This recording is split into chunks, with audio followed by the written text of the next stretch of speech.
viewers, I'm your host Uzma Jafri with another episode of South Asia Focus. Let's begin the show.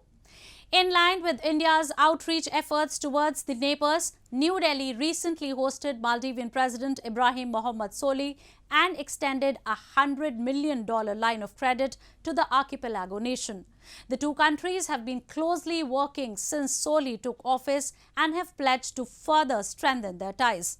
Observers believe that strong India-Maldives ties are also the need of the hour, especially in the face of aggressive Chinese expansionism.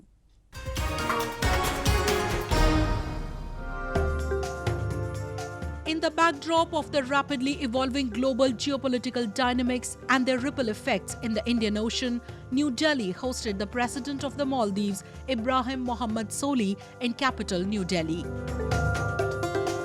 After a meeting with the island nation's president, Indian Prime Minister Narendra Modi announced that India will extend an additional $100 million line of credit to the Maldives. The two leaders inaugurated Greater Malé Connectivity Project as the first concrete for the same was poured. India also announced to extend financial support for 200 additional social housing units besides the 4,000 units, the project for which commenced on Tuesday. हमने आज greater माले में 4000 social housing units उसके निर्माण के project का review भी किया। मुझे ये घोषणा करते हुए प्रसन्नता है कि हम इसके अतिरिक्त 2000 सोशल हाउसिंग यूनिट्स के लिए भी फाइनेंशियल सपोर्ट देंगे। हमने $100 मिलियन की अतिरिक्त लाइन ऑफ क्रेडिट देने का निर्णय भी किया है। India in February 2021 undertook to develop, support and maintain a Coast Guard base for the Maldivian National Defence Force at Uthurut Hila Falu Atoll. The Indian and Maldivian governments maintain that the Uthurut Hila Falu facility will help Maldives surveil its waters better. Both sides have said that joint endeavour was being pursued in order to enable the Maldivian government to protect their maritime interests on its own, thereby enhancing its sovereignty. The current government of Maldives, unlike the previous dispensation, which, according to several experts, was turning into Chinese stooge, has adopted the India First policy. To wean Maldives away from Chinese loans, India extended its financial assistance and has undertaken massive infrastructure projects. India has also tried to ensure that Maldives is self-sufficient in protecting its waters and thereby its sovereignty. Bharat Maldives सुरक्षा बल के लिए 24 वाहन और एक naval boat प्रदान करेगा। हम मालदीव के 61 आइलैंड्स में पुलिस सुविधाओं के निर्माण में भी सहयोग करेंगे। Meanwhile, Solih said the two Asian countries look forward to strengthening maritime security and strive toward climate action. Lying near strategic shipping lanes in the Indian Ocean, Maldives is critical in the battle for influence between India and China, which have repeatedly clashed along their disputed Himalayan border in recent years. Climate action could only be achieved by international cooperation. Prime Minister and I discussed the issue of terrorism. We both reiterated a firm commitment to the work against terrorism in all its forms and manifestations, and strengthen cooperation to enhance maritime safety and security in the Indian Ocean region. New Delhi and Malé have come closer in recent times despite both overt and covert political games at play to undermine the relationship. Observers say any form of opposition stir in the Maldives is being created by a third country. But this hasn't been able to deter its leadership from deepening partnership with India. India and Maldives say they will continue to have a good relationship and will work together with vigor to provide additional impetus to ties in coming times. Moving on. Pakistan economy is in tatters and it is staring at the duplication of a crisis that its South Asian neighbor Sri Lanka continues to reel under even today. But what has led Pakistan to where it is today? Is it the deep state of Pakistan army responsible for the prevailing plight, or the situation has worsened owing to political incapacities of successive governments? Or is it the immoral nexus of debased army generals and the civilian leadership that has seemingly pushed Pakistan into a perennial position of penury? We bring you a report.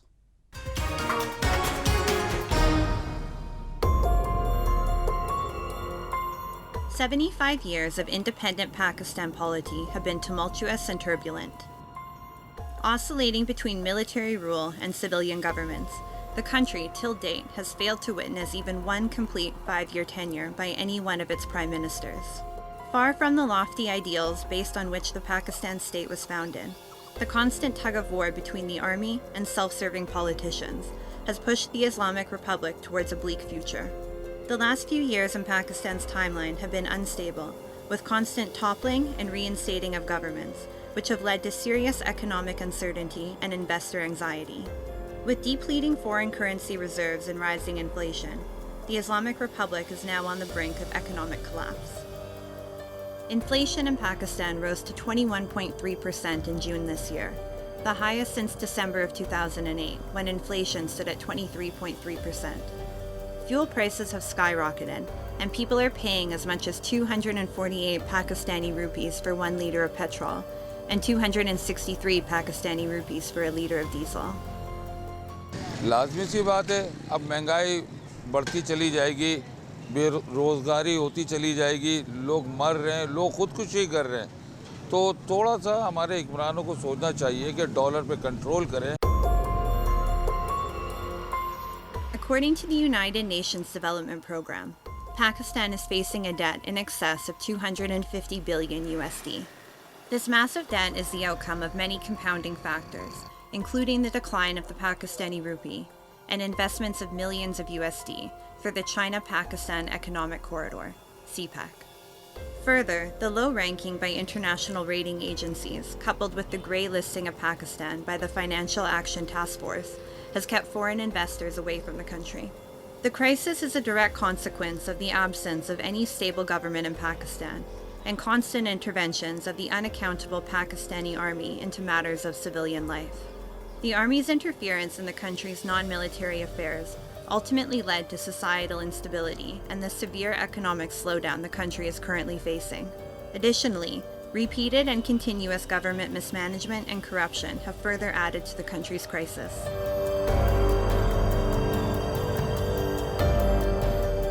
Because of political instability and because of this war between the military and the political establishment, that is the root cause as to why there is so much of misgovernance and policy paralysis in Pakistan. Pakistan currently is not even able to secure a bailout package from the International Monetary Fund. The IMF's conditions, which include measures like removal of subsidies by the Pakistani state, are proving too costly for Islamabad, and it is looking for other options. However, those options for a bailout are fast dwindling. Pakistan's foreign exchange reserves have depleted to a critical level, and the country has few weeks of import cover remaining to bring essential commodities into the country for its smooth functioning. Pakistan, day by day, appears to be ever closely following Sri Lanka's path into political and economic collapse. Moving on. While the economic crisis in Afghanistan has taken a toll on the lives and livelihood of common citizens, the minorities who were already marginalized are bearing the major brunt. Sikhs who have repeatedly been attacked by the fundamentalist forces residing inside the country continue to seek shelter outside the war-torn nation. India, the home to majority of Sikhs around the world, continues to facilitate their evacuation, and in line with the same, it welcomed another batch of Sikhs seeking refuge in the country. Have a look.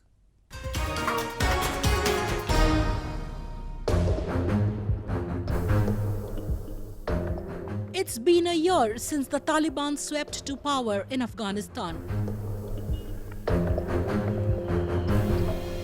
And And contrary to what the group promised, the de facto government has failed to provide any sense of security to its people. Social, political and economic aspects of the society have been massively hit. Amidst all this comes the safety of those whose numbers have already declined to a handful. The Sikh minority, which is already subjected to different forms of violence and ostracism, is now desperate to flee the country. Scores of them have already migrated to different countries, with the majority seeking a refuge in India. Recently, a batch of 30 Afghan Sikhs landed in New Delhi. The Afghan Sikhs, including women and children, were seen reuniting with their friends and family outside the New Delhi airport as the refugees sought to seek shelter and settle down on Indian grounds. उन तालिबान की तो इस तरह दिक्कत नहीं, वहाँ पर अलग अलग इस तरह जो आतंकवादी बोलते हैं वो लोग के, इसीलिए अफगानिस्तान को छोड़ते नहीं है हालात से आराम। इससे पहले जो हालात थे, जो अशरफ गनी था, उसमें भी इसी तरह हालात थे, आज भी वही हालात है।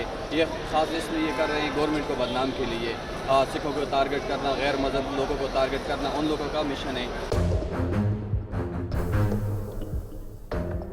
The Sikh community, like other religious minorities, has been the continual target of violence in Afghanistan. Sikhs are a religious minority in largely Muslim Afghanistan, comprising around 300 family members before the fall of the country to the Taliban. And since the attacks on Sikh shrine in capital Kabul were carried out by the Islamic State, their fears have compounded several times. People who have managed to flee Afghanistan, which they say has grown extremely unsafe and hostile to them, rued that minorities were being persecuted and their shrines were being destroyed in Afghanistan. बस बहुत मजबूरी है ना, गुरुद्वारा चले गए आ गए, गुरुद्वारा आ गए आ गए, खत्म गुरुद्वारा खत्म हो गया। Prior to the Taliban takeover last year, Hindus and Sikhs in Afghanistan numbered only approximately 600. Reports indicate that the number has dramatically decreased. Those remaining have been the subject of targeted attacks, predominantly by Sunni radical groups. The crisis-torn country also witnessed a massive earthquake last month, which killed over 1,000 people, left thousands other homeless, and brought the health system under huge strain. This has further impacted the lives of people, especially the minorities in Afghanistan. Observers say India's timely response to the minority crisis emerging out of the war-torn country can save dozens of lives. The government of India has maintained that it is committed to provide all forms of assistance to all minorities coming from war-torn country. India's amended Citizenship Act 2019 allows persecuted minorities from Afghanistan among a list of neighboring countries which can apply for country citizenship. Hence, the Sikhs' decision to relocate to India is not a knee-jerk reaction, but a rational call considering all forms of future securities.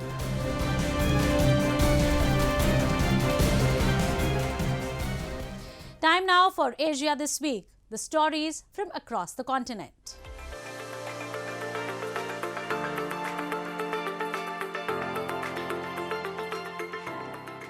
China deployed scores of planes and fired live missiles near Taiwan this week in its biggest drills in the Taiwan Strait, a day after US House of Representatives Speaker Nancy Pelosi made a solidarity trip to the self-ruled island. China's military confirmed multiple firings of conventional missiles in waters of Taiwan as part of planned exercises in 6 zones. It activated more than 100 planes, including fighter jets and bombers, and over 10 warships, state broadcaster CCTV said.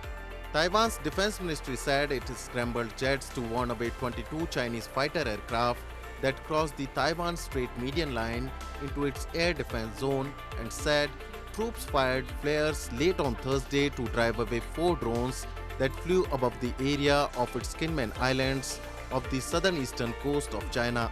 It said missiles fired by China flew high into the atmosphere and constituted no threat to it, responding to public concern about whether they passed over the main island of Taiwan.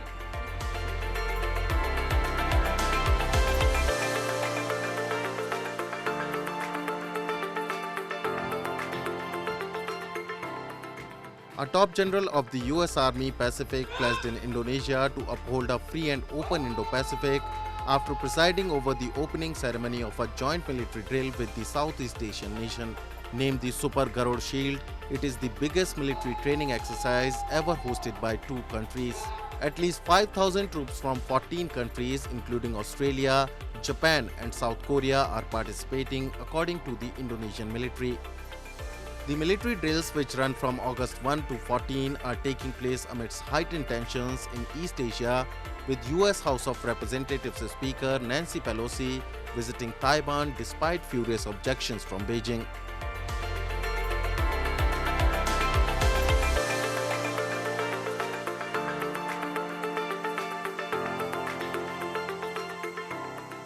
Idemitsu Kosan is an oil refining and oil chemical company in Japan.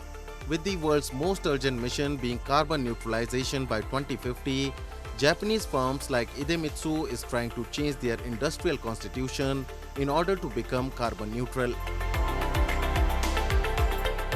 この事業所はですね、1957年に出光って最初の製油所として誕生して、その7年後に化学工場の方を隣接して作ったと。2014年に石油精製事業そのものは止めたわけですけども、今も引き続きですね、石油化学のコンビナートへの原料の供給と集団コンビナートの方に貢献してまいっています。Idemitsu, through its endeavors, hopes to move forward in the direction of achieving carbon neutrality by 2050.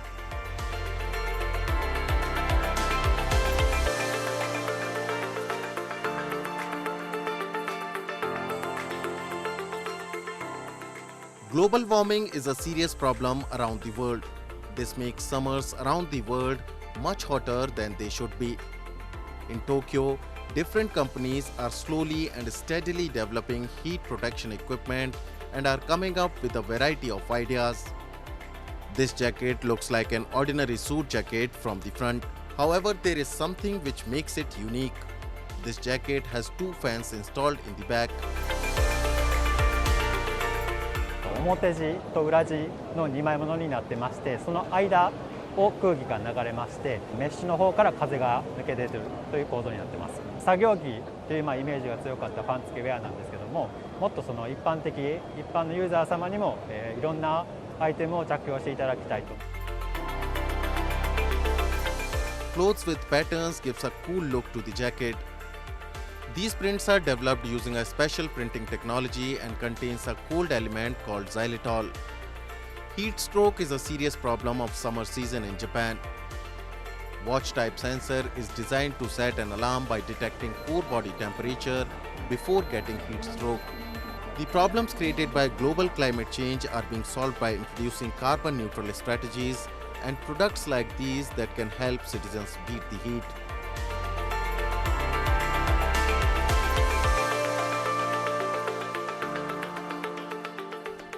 Moving on. Hindu devotees in India and Nepal mark the festival of Nag Panchami with great devotion and fervour. Observed in the Hindu calendar month of Sawan, snakes, which are associated with the Hindu Lord Shiva, are worshipped on this occasion. Devotees offer fruits and milk to deity and pray for well-being of all.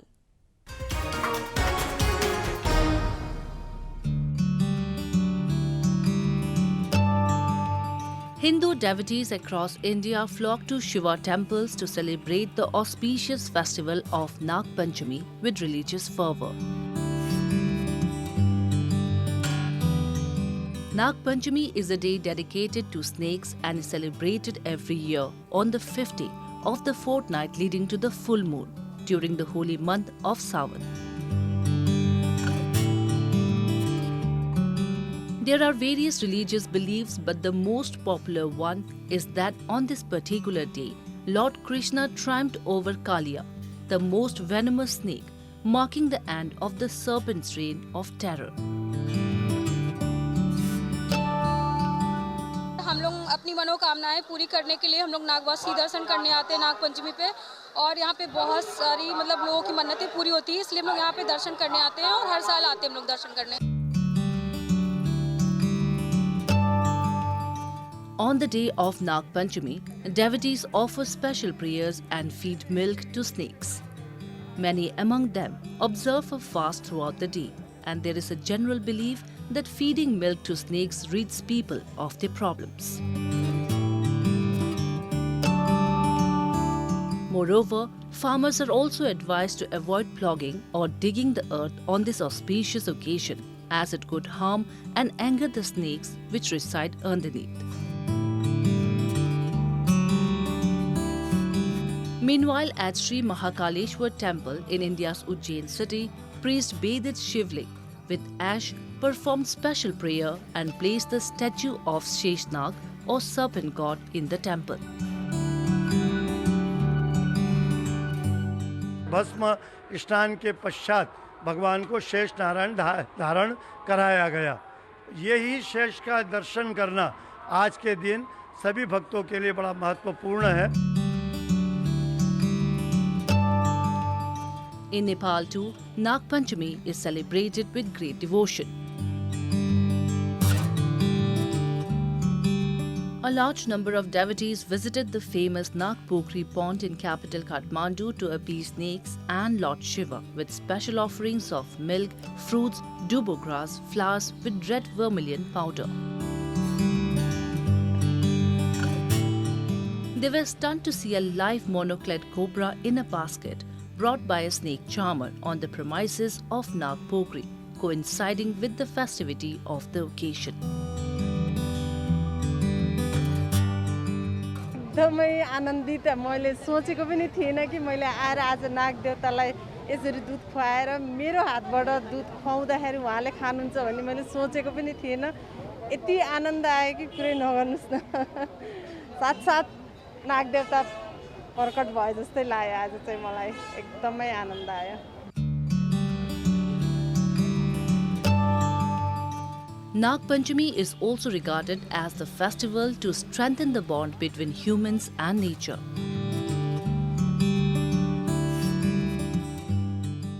As per Hindu tales, it is believed that Lord Krishna was the cause of Kansa's end, who sent the snake to kill Lord Krishna. With that, we come to the end of this week's episode. See you next week. Goodbye and take care.